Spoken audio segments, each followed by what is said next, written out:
My golden sister stole my $30,000 Rolex. My parents defended her. Then Grandpa showed up with a gas can. The room went dead silent. She stole my $30,000 Rolex, then looked me in the eye and swore she did nothing wrong. My parents said I was overreacting. But when my 78-year-old grandfather, a war veteran, walked out holding a gas can with fire in his eyes, the room fell dead silent. This wasn't just about a watch anymore. It was about truth, respect, and drawing a line, even if it meant tearing the family apart. My name is Ethan. I am 30 years old and work as a software developer in San Jose, California. I reside in a 4-bedroom house in the suburbs with my grandfather, Walter. This is the property I bought 3 years ago with my own money after working for 5 years at various computer businesses in Silicon Valley. We currently live a quiet and joyful life. My grandfather is 78 years old this year, but he is still strong, sharp, and wonderfully straightforward. He's a war veteran with a strict, no-nonsense demeanor. He does not accept injustice. My granddad and I share a really strong bond. He understands me the best and has always supported me in all of my important life decisions. Previously, in addition to Grandpa, my parents and younger sister Brielle resided at this house. However, after a big family issue erupted exactly 1 year ago, I was forced to make the most difficult life decision. My story started exactly 1 year ago. It was a usual weekday in early July, and I was sitting in my office contemplating a new project. My phone suddenly started vibrating with an incoming call. I glanced at the screen and saw Grandpa Walter's name appear. I answered without hesitation as I greeted him with my customary, "Hey Grandpa." He interrupted me with a rushed, frantic voice. "Ethan, I just saw Brielle walk out of your room. She had a watch in her hand." Hearing that struck me like a lightning bolt. My heart began hammering in my chest. I hurriedly thanked him and hung up, my mind racing with 100 ideas. With shaky palms I launched the home security software on my smartphone. Time slowed to a halt when I rewound the tape from earlier that afternoon. Then the thing I feared most appeared on the screen. Brielle snuck into my room and walked right to the glass cabinet containing my precious watch collection. I paused the footage and zoomed in. My throat clenched as I realized the watch she had taken was my Rolex Submariner date, which was worth $30,000. It was the most costly timepiece I possessed, purchased just a few months before to commemorate my promotion at work. It wasn't only about the money. That watch represented years of struggle and personal triumph. As I finished watching the film, another detail struck me. In my haste to get to work that morning, I failed to lock my bedroom door, which I never do. Brielle was able to slip in unobserved because of one thoughtless moment. Sitting in my office, I felt split apart. On one hand, the camera video was unmistakable. Brielle had stolen from me. But on the other hand, part of me remained hesitant, holding out hope that she had simply borrowed it to look at and would return it later. I even considered if I should contact the police immediately. I looked up to the wall clock. Only 2 hours remain in the workday. I chose to wait. I still wanted to believe Brielle could bring it back. I tried to concentrate on doing the rest of my work, but my mind kept racing, wondering about what she had done and what would happen next. When work officially finished at 5 p.m., I immediately packed my desk and raced out of the office like a man on a mission. My pulse was hammering the entire way home, not just from fear, but also from a glimmer of hope that perhaps, just maybe, I had gotten everything wrong. When I eventually pulled into the driveway, I saw it was just Grandpa and myself at home. My parents and Brielle hadn't returned yet, and the home felt strangely quiet. Without wasting a second, I parked and dashed inside, racing straight up to my room in the last desperate hope that everything was a misunderstanding. My hands trembled as I opened the glass cabinet. And there it was, the stark, awful truth. The watch was gone. Anger and disappointment washed over me at that instant. The Rolex Submariner date was more than simply a showy luxury item. I had carefully preserved it in my bedroom's display case, treating it as a valued item. I only wore it on special occasions, and Grandpa understood how much it meant to me. He would continually encourage me to treat it like gold. I remembered Brielle standing in front of the case, marveling at the collection with that unmistakable, envious expression on her face, continually asking questions about the most costly watch. That obsessive desire had always made me anxious, and I had warned her several times. Do not touch anything in my room, particularly the watches. But after what happened today, it was evident she never heeded their warnings. Honestly, I wasn't surprised. This was exactly what happened after years of our parents indulging her. Brielle has always been guarded, forgiven, and never truly held responsibility for her acts. Standing in front of that empty display case, it felt like the universe was collapsing. Not only had I lost something precious, but I also discovered my sister had deceived me, someone I had always loved and trusted. To help you fully grasp how this all happened, I need to tell you about my family members and the events that lead up to this mess. My father, Richard Miller, is 55 and has been in the insurance sector for almost 30 years. His income is low, but he is always under financial stress. What disturbs me the most is his bad habit of living beyond his means, spending more than he makes, and never learning to save. My mother, Elaine Miller, is 53 and works part-time at a tiny neighborhood bookshop. Her income is insufficient to cover basic living expenditures. She is naturally sensitive and emotional. Then there's my younger sister, Brielle Miller. At the time she was 22 years old and about to graduate from college. Brielle had been indulged by her entire family growing up, thus she acquired a self-centered personality and a love for pricey luxury stuff.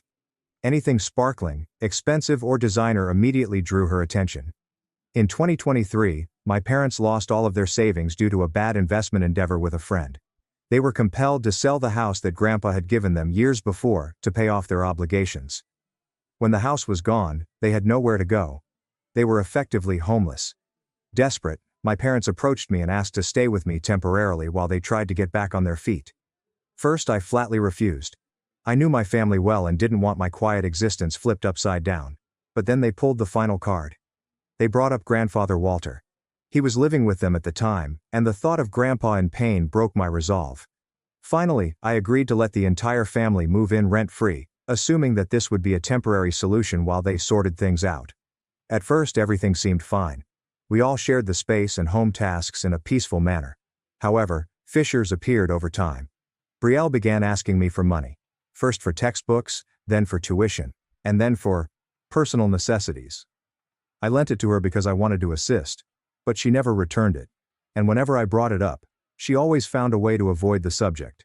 Whenever I objected, my parents would quickly come to her defense with their standard line: "The family needs to understand each other."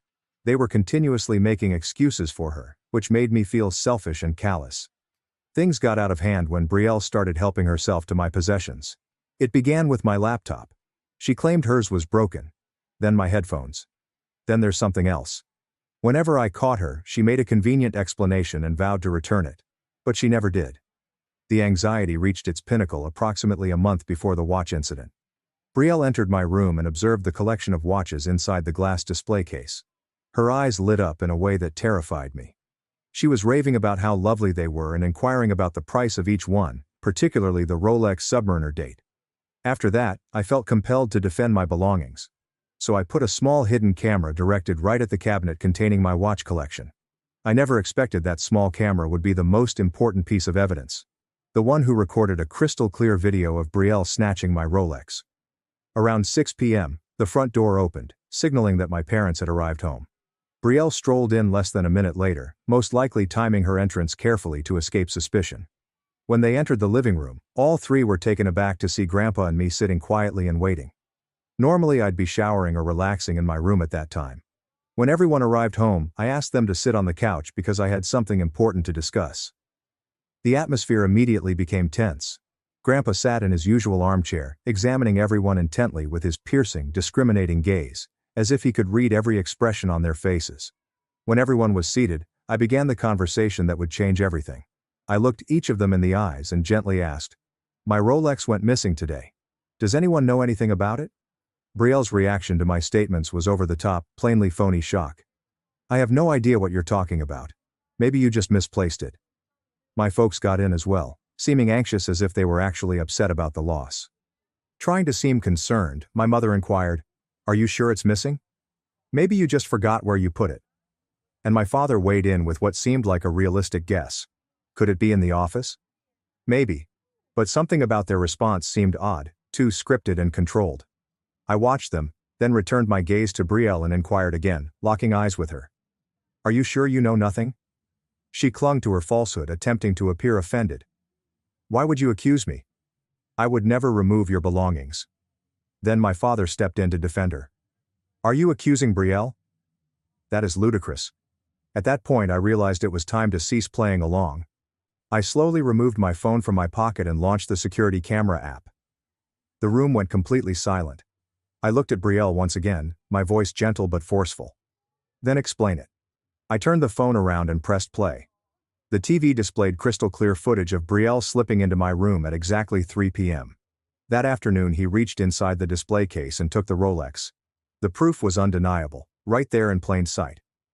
Despite the proof on my phone screen, Brielle tried to deny it. Recklessly, urgently, she muttered. I was just in your room, getting something else. That weak excuse made my blood boil. I sifted through the film until she unlocked the glass case and purposefully grabbed for the watch. The video was really clear. There was no misunderstanding her intention. My voice became very cold as I requested something else. Huh? Then why is it the most expensive watch I own that you accidentally took? Instead of allowing her to respond, my parents stepped in to defend their beloved daughter. My mother quickly spoke up, appealing. Brielle probably only wanted to borrow it. She did not intend to steal honey. My father also weighed in, behaving as if I was overreacting. This is a family matter. Is it necessary to overstate the case? Hearing them unquestioningly defend Brielle caused something inside me to shatter. I erupted. Borrow without asking? Sneaking into someone's room and snatching their belongings? That is theft. Brielle burst into tears as soon as she realized things were going wrong. I just planned to borrow it for a few days. I didn't mean any harm. Of course, whenever the baby sobbed, my parents raced to her side like clockwork. My father quickly said, "See, she just wanted to borrow it. Don't make this into a big deal." Then, in the height of the tension, Grandpa Walter, who had been silently watching the entire time, spoke. His voice was calm but had the weight of a hammer. 22 years old and still don't know right from wrong. That sentence struck the room like a thunderclap. Everything went silent. I sensed the moment and made my final offer. I stared Brielle dead in the eye and said, "Give the watch back and I'll let this go." Instead of expressing regret, Brielle snapped, her voice uncompromising and obstinate. "I told you I was going to return it after a few days." That was it. My final thread of patience snapped. My voice was firm, definitive, and loud enough to make everybody freeze. "Give it back now or I'm calling the police." That warning struck like a bomb. For the first time, everyone in the room recognized I wasn't faking it. When they could no longer deny the truth and I threatened to contact the cops, the entire family appeared to silently shift to an entirely other tactic. Leveraging familial ties to guilt-trip me. My father responded in a tone that suggested I was exaggerating the situation. "Ethan, don't blow this out of proportion. Brielle was going to borrow it for a few days." Following that, my mother added a moral lecture. Family is supposed to support one another, not take each other to court. When Brielle saw her parents protecting her, she burst into tears and remarked in a voice that made it sound like I was the one being cruel, "It's just a watch, Ethan. Do you have to make such a big scene over this?" My father escalated the guilt trip, sensing that this tactic would be effective. He explained that sharing is typical in a family. "What you're doing is tearing this family apart, Ethan." Hearing all of this was like being bitten by a swarm of fire ants. They were trying to depict me as the evil person, as if I was callous and unconcerned for my family. All because I dared to demand what was legally mine. While everyone was arguing, I realized Grandpa was still sitting quietly in his armchair, watching every word and action. But the sight in his eyes and the tight hold his hands had on the armrests told me everything. He was furious. Grandpa was never the kind to express emotion readily, but what was happening in front of him, his granddaughter stealing and then being covered and justified by her parents, had pushed him over the limit. I knew Grandpa would find this behavior inappropriate. With everything he'd seen and experienced, he saw the difference between genuine love and toxic indulgence.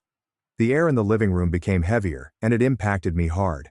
I was standing alone in front of my entire family, as they attempted to make theft appear insignificant. Grandpa said nothing more after witnessing Brielle's obstinacy and my parents' defense of her. He abruptly jumped up from his recliner and exited the living room without saying anything.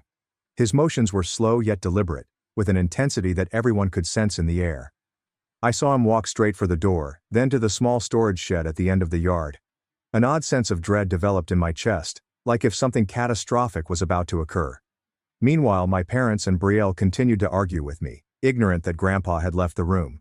They just continued repeating the same explanations and phrases about family and forgiveness, as if saying them repeatedly would somehow make theft acceptable. I wasn't just upset. I was drained. Not only was the watch gone, but my family was manipulating reality to make me look like the evil guy for merely desiring what was mine. Heavy footsteps reverberated from the rear door about 5 minutes later, as the debate continued to boil up. There was something unusual about the sound that caused everyone to stop chatting and glance around. Then Grandpa walked in, and what we saw shocked the entire room. He held a red gasoline can, which he used to fuel the lawnmower. His expression was serious. His eyes were cold and focused on each of us. He didn't say anything, did not make a single gesture to explain himself. He merely stood there, holding the gas can. The living room fell into complete silence. Nobody dared to breathe loudly. Nobody moved a muscle. The only sound left was the ticking of the wall clock, which echoed across a room so tense that the air seemed to cease moving. When they saw Grandpa standing there with the gas can in his hand, the entire family froze like statues. Nobody could believe what we were witnessing. My father stammered, his voice shaking. "Dad, what are you doing?" But Grandpa did not respond. He just kept strolling softly out into the front yard. Each step was heavy, methodical, and carried a terrifying feeling of purpose. We followed him like puppets, saying nothing and only moving when instinct told us to. Outside in the driveway were two vehicles, my parents' silver Toyota Camry and Brielle's red Honda Civic. Then Grandpa started to act. He quickly opened the gas can and began pouring gasoline over the Toyota, from the bonnet to the trunk. The harsh chemical odor of petroleum permeated the air. My mother yelled in horror, "Dad, what are you doing? Please stop." But Grandpa did not flinch. He moved on to Brielle's Civic, dousing every inch with the same chilling calm, making certain no detail was overlooked. Brielle screamed between sobs. "Grandpa, please don't, that's my car, I need it for school." My father, now in full panic, dashed forward to stop him. "Dad, please. We can sit down and talk this out." That's when Grandpa paused. He slowly turned to face his son, my father. His eyes cold. The entire yard became absolutely silent. With a voice like steel, Grandpa asked, "In this family, sharing each other's things is normal, right?" Everybody held their breath. My father had used the same statement just minutes before to justify Brielle's actions. After a few seconds of uncomfortable stillness, Grandpa glanced around at everyone with rage in his eyes. Then said, "Then these two cars are mine now. I can use them however I want." With that, he gently removed a lighter from his shirt pocket, grasping it tightly in his hand. That one move put the entire family into complete hysteria. When my father and Brielle saw the lighter in Grandpa's fingers, they both yelled out in horror. My father shouted, his voice trembling, "Dad, please don't. We were wrong. I'm sorry, Dad." Brielle cried hysterically, her voice choked from fear. "Grandpa, please don't burn my car. I'm sorry. I know I messed up." But Grandpa remained there, stone-faced and cold. He cautiously raised the lighter, his thumb lingering above the spark wheel. At that moment, time appeared to stand still. Then he shouted, "Get on your knees!" My father and Brielle froze, astonished. They gazed at him, their eyes wide with surprise, as if they couldn't believe this 78-year-old man had just said such words. Seeing them still frozen in place, Grandpa cried again, louder and sharper. "I said, get on your knees." The command hit like a hammer. My father, Richard Miller, who had always considered himself the head of the household, went to his knees on the chilly ground. His hands trembled. His voice crackled. "I'm sorry, Dad. I know I was wrong." Brielle remained standing, her face drenched with tears. Grandpa turned to her, his gaze cold and without mercy. "Not kneeling? Fine. Then say goodbye to your car." He pushed his hand closer to the ignition wheel, only inches away from creating a spark. With a single flick, everything would go up in flames. Brielle was so afraid she almost passed out. She dropped on her knees beside my father, her entire body quivering. My mother stood back, silently crying, frozen by dread.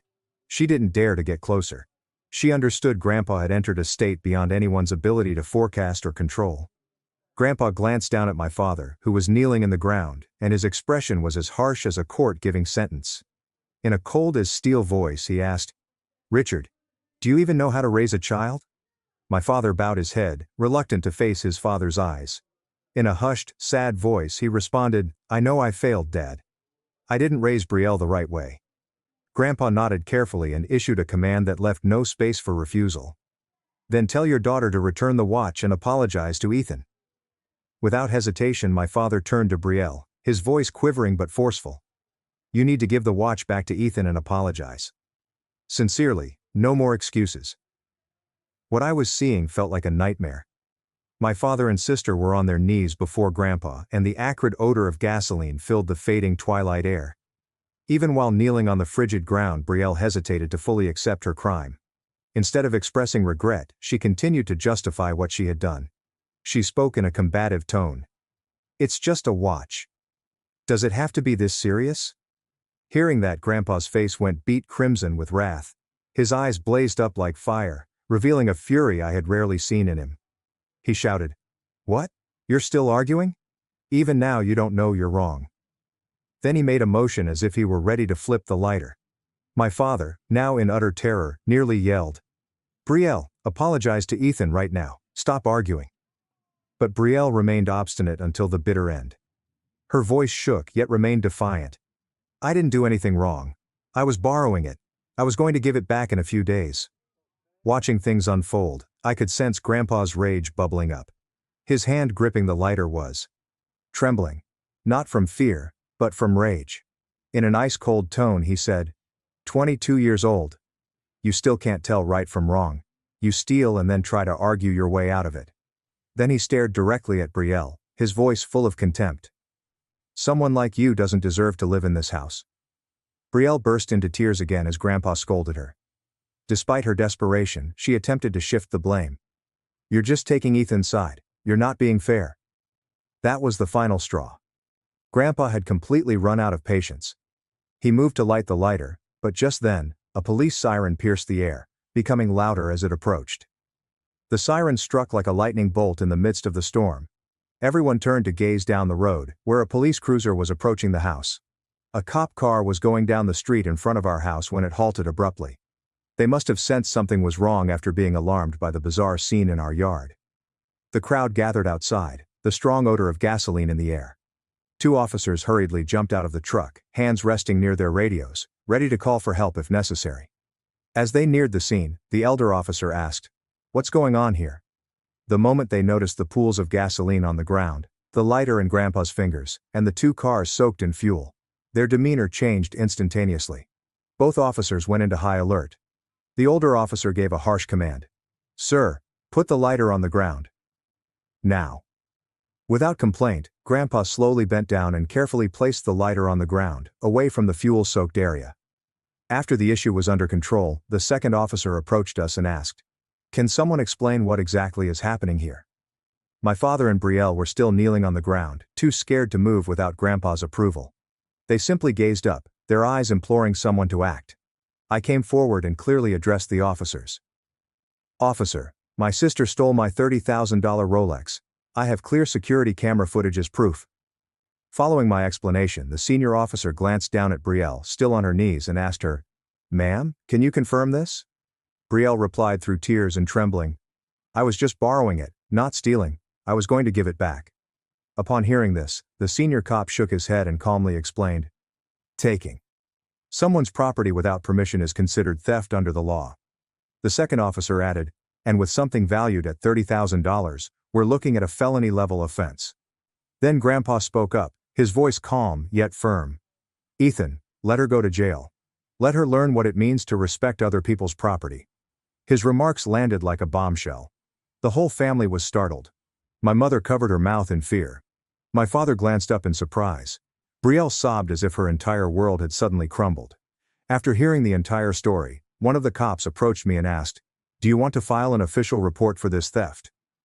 That question sliced through the tension like a razor. My parents gazed at me with desperate eyes, as if what I said next would determine their fate. My mother broke down and begged, "Ethan, please don't do this to Brielle, I'm begging you." Without waiting, my father chimed in, his voice shaking. "Think about Brielle's future. You can't destroy your sister's life." But instead of remorse, Brielle burst in rage, shouting, "You can't do this to me, I'm your sister." Even at this point, her disobedience ignited a fire within me. I turned, looked the officer dead in the eye and said, "Yes, I want to file an official theft report." My remarks landed like a death sentence. The entire family was astonished, frozen in amazement that I had gone forward with it. Without hesitating, the officer nodded professionally and said, "All right, we'll begin documenting everything and proceed with the necessary steps." As soon as he said that, Grandpa grinned quietly and informed me, "That's right. Let her learn what fear feels like." You can't let thieves walk away without consequences. His remarks hit like a final verdict, confirming that my decision was correct. While my parents and Brielle remained stunned, I felt an unexpected sense of relief. Justice was ultimately served. At that time, I knew one thing for certain. My family wouldn't be the same again. But that was the price I was willing to pay to fight for what was right. After I indicated that I intended to file the report, the two officers started documenting the case professionally. They took out a notepad and a voice recorder, intending to document every detail of the encounter.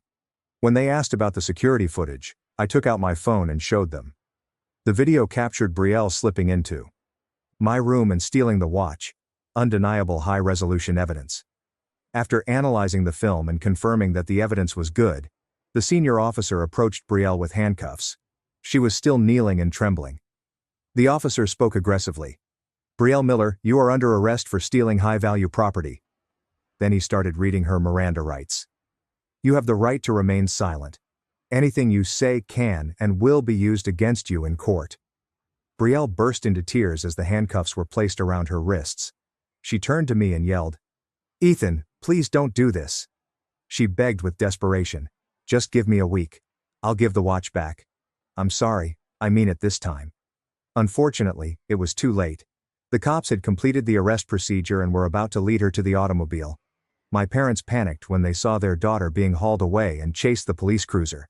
My mother shouted out, imploring, "Please, officers, she's just a young girl, please give her another chance." In order to assist them understand, one of the cops gently explained, "Theft of property valued over $5,000 is classified as a felony under California state law." He proceeded, "She could be sentenced to anywhere from 1 to 3 years in prison, depending on the court's ruling." When my mom heard that, she sank to the ground as if struck by lightning, sobbing violently. She couldn't bear watching her daughter in handcuffs being placed into the police car. My father raced to assist her up, then turned back to me, his face contorted in anger. "Are you happy now? You got what you wanted." I remained mute. I didn't say anything, but he continued going, shouting, "You've destroyed this family, Ethan. Are you satisfied now?" Before I could speak, Grandpa Walter stepped forward and spoke for me, his voice hard and firm. "Ethan didn't destroy this family. Brielle did. She made her choice." Grandpa's words were the last verdict, an unequivocal assertion of who was to blame for what had occurred. After Brielle was taken away and the police car drove away, we stood in front of the home in a hushed quiet.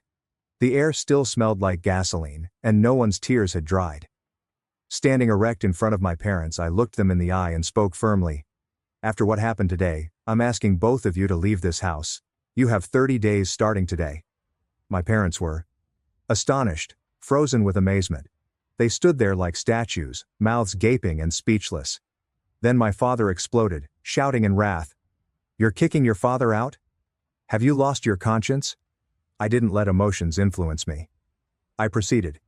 "In the next 3 days, you'll receive a formal notice through certified mail." Hearing it, my mother sank on the ground, imploring through her sobs. "Please, son, I'm begging you. Don't do this." But I remained solid in my resolve. I informed them, "You've lived here rent-free for a year. No bills, no responsibilities. And instead of being grateful, you defended a thief and tried to make me the villain. I can't live with people who don't know the difference between right and wrong." Hearing those statements, my father's face became pale with fury. He jabbed his shaky finger at me and said, "You'll pay for this, Ethan." But no matter how much they screamed, wept, or threatened, I didn't back down. Grandpa stood there next to me, saying nothing. However, his presence was loud enough. He stood beside me like a tower of strength, silently confirming that I was doing the right thing.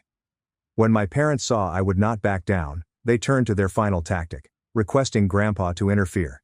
In despair, my father went on his knees before him and pleaded, "Dad, please, I'm begging you. Talk to Ethan." My mother then knelt alongside him, crying and begging, "We know we were wrong. Please give us a chance to make things right." Grandpa gazed down at the two kneeling before him. His expression was blank. There is no trace of sympathy or emotion. His eyes were frigid, like if he were looking at strangers. After a long silence, he spoke. His voice was sharp and emotionless. "You had an entire year to show who you were. And you chose to defend a thief instead of standing for truth and justice. Now you want forgiveness. It's too late." That single statement was the final judgment. a closed door. My parents' last hope was ended. The next 30 days were the most tense and uncomfortable period this house has ever experienced. The air felt so heavy, like you could cut through it with a knife. My parents struggled to find a new home to reside, constantly challenged by their restricted cash. Renting in San Jose, with its exorbitant prices, pushed them to desperately seek out more economical alternatives. During that time, Brielle was freed on bail under my parents' supervision while awaiting trial. They gathered together enough money to rent her a small, run-down room until her court date. After meeting with a lawyer, they were told directly, with such clear surveillance film, Brielle has absolutely little chance of avoiding prosecution. My parents' perspective shifted dramatically during the course of 30 days. The arrogance and entitlement they formerly possessed evaporated. They grew shy and silent, as if treading on eggshells in their temporary home. What stood out the most was that they couldn't look me or Grandpa in the eyes.